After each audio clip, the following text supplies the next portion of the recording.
வணக்கம். இப்போ நம்ம பார்க்க போகிற ரெசிபி நாட்டுக்கோழி கிரேவி.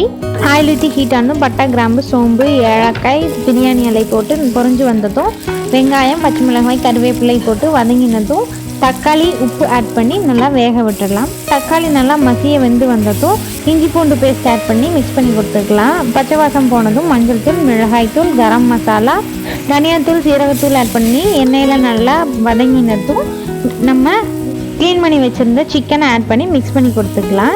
சிக்கனில் இருக்க தண்ணி விட்டு வர்றதுக்காக ஒரு 5 மினிட்ஸ் அப்படியே மூடி போட்டு வேக விட்டுடலாம்.